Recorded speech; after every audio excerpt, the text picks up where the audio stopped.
اعوذ باللہ من الشیطان الرجیم بسم اللہ الرحمن الرحیم الحمدللہ رب العالمین الرحمن الرحیم مالک یوم الدین ایاک نعبد و ایاک نستعین الصلاۃ والسلام علیک یا رسول اللہ وعلی آلک و اصحابک سیدی یا حبیب اللہ۔ اسلامی باتیں چینل سے قاری محمد ریاض قریشی کا سلام۔ السلام علیکم ورحمۃ اللہ وبرکاتہ۔ تمام سننے والے ناظرین کے لیے ہم دعا گو ہیں کہ اللہ آپ کی روحانی، جسمانی، اندرونی، بیرونی بیماریاں دور فرمائے۔ ناظرین محترم، آج ہم آپ کے لیے جو وظیفہ لے کر آئے ہیں وہ ہے حسد پر۔ حسد ایک ایسی بلا ہے جو انسان کو برباد کر دیتی ہے اور انسان کو خبر بھی نہیں ہوتی کہ ہمارے ساتھ یہ کیا ہو گیا۔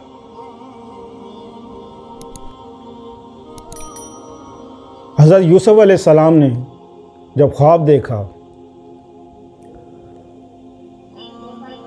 وہ خواب اپنے والد محترم کو جب سنایا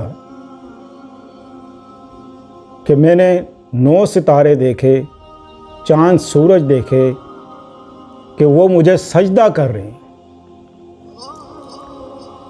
حضرت یعقوب علیہ السلام نے فرمایا کہ اے بیٹے، یہ خواب اپنے بھائیوں کو نہ بتانا کہ وہ تم سے حسد کریں گے۔ بے شک شیطان انسان کا کھلا دشمن ہے۔ اس بات کی خبر ہو گئی تو حضرت یعقوب علیہ السلام کے بیٹے ایک دن اپنے والد صاحب کے پاس آئے، عرض کی ابا جان ہمیں اجازت دیجیے کہ ہم یوسف کو باغ میں لے کے جائیں، ان کو میوہ کھلائیں اور سیر و تفریح کرائیں، یہ کچھ کھائے پیے، ہمارے ساتھ کھیلے کودے۔ حضرت یعقوب علیہ السلام نے فرمایا کہ بیٹو مجھے خطرہ ہے، یہ بچہ ہے، اسے کوئی بھیڑیا نہ کھا جائے۔ وہ کہنے لگے ہم 9 بھائی ہیں، ایسے کیسے ہو سکتا ہے کہ ہمارے ہوتے ہوئے اس بچے کو بھیڑیا کھا جائے۔ اب وہ یوسف علیہ السلام سے حسد کیوں کرتے تھے؟ ان کے ذہن میں یہ تھا کہ ہمارے والد یوسف علیہ السلام سے محبت زیادہ کرتے ہیں، ہم سے کم کرتے ہیں، یہ حسد تھی۔ اس حسد کی وجہ سے حضرت یوسف علیہ السلام کو وہ لے گئے مارنے کے ارادے سے۔ جب مارنے لگے تو ایک نے کہا کہ بھائی اس کو مارو مت، اس کو کنویں میں ڈال دو۔ جب کنویں میں ڈالا تو اللہ پاک کا حکم آ گیا کہ اے جبرائیل جا میرے یوسف کو بچا۔ فوراً سے پہلے حضرت جبرائیل علیہ السلام آئے اور یوسف کو تھاما اور بٹھا دیا۔ اب حسد اس نوبت تک پہنچ جاتی ہے کہ اب بھائی بھائی سے بھی حسد کرتا ہے، پڑوسی بھی حسد کرتے ہیں، آپ کے رشتہ دار عزیز بھی حسد کرتے ہیں۔ مثال کے طور پہ آپ گھر میں کوئی چیز بھی لائیں، کوئی گاڑی لائیں، آپ کوئی فریج لائیں، گھر میں کپڑا لائیں، کوئی چیز لے کر آئیں، آپ لوگوں کوئی آتا ہے دیکھنے کے لیے، وہ آپ کو کہے گا ماشاءاللہ بہت اچھا ہے، بہت اچھا ہے، بہت، اندر سے وہ حسد کر رہا ہوگا۔ ہو سکتا ہے وہ جس کو آپ دکھا رہے ہیں وہی کر رہا ہو۔ آپ کیسے بچیں گے؟ حسد ایک ایسی چیز ہے کہ حسد کی نظر جس پہ پڑ جائے، پتھر پہ بھی پڑ جائے تو پتھر بھی ٹوٹ جاتا ہے۔ میں اپنا ذاتی واقعہ سناتا ہوں کہ میری عمر اس وقت 14 سے 15 سال ہو گئی، تو میں ایک ہنر جانتا تھا ماشاءاللہ، اور اس ہنر میں مجھے بہت زیادہ عبور حاصل تھا۔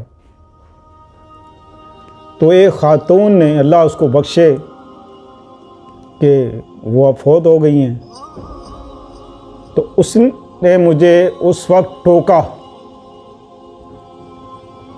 اور کیونکہ پنڈ کی رہنے والی تھی، گاؤں کی رہنے والی تھی، عجیب طریقے سے اس نے مجھے کہا کہ واہ یہ تو بڑا ہی کم کردہ ہے، آپ یقین کریں یا نہ کریں، وہ دن اور آج کا دن میرا وہ مرض نہیں گیا جو بیٹھے ہوئے میں کام کر رہا تھا، اور وہ جو میں کام کرتا تھا، جس کا میں کاریگر تھا، آج تک وہ میں نہیں کر سکا۔ ایسی خطرناک نظر لگی، اور یہ حسد کی نظر بہت بری ہے، اس سے بچیں۔ اس سے بچنے کا حل بھی اللہ پاک نے قرآن پاک میں ڈال دیا۔ سورہ فلق، سورہ فلق آپ صبح شام 7 بار پڑھیں۔ پڑھنے کا طریقہ کیا ہے؟ آپ ہر بچے کو تو آپ دم نہیں کر سکتے، آپ مین گیٹ کے پاس کھڑے ہو جائیں، مرد ہو یا عورت ہو، 7 بار سورہ فلق پڑھے، اور اس طرح کر کے ایسے دم کرے، صبح بھی کر لے، شام کو بھی کر لے۔ آپ بازار جا رہے ہیں، بازار سے آپ نے کوئی چیز لے کر آئی ہے، آپ سورہ فلق پڑھیں اور اپنے پر دم کریں، تاکہ آپ جس کو دکھا رہے ہیں اس کی نظر نہ لگ جائے۔ حسد بہت بری چیز ہے، حسد انسان کو جلا کے راکھ کر دیتی ہے۔ تو صبح شام 7 بار پڑھیں، اس ویڈیو کو شیئر کریں، لائک کریں، اور اپنی دعا میں یاد رکھیں۔ ملتے ہیں انشاءاللہ اگلی ویڈیو میں۔ السلام علیکم ورحمۃ اللہ وبرکاتہ۔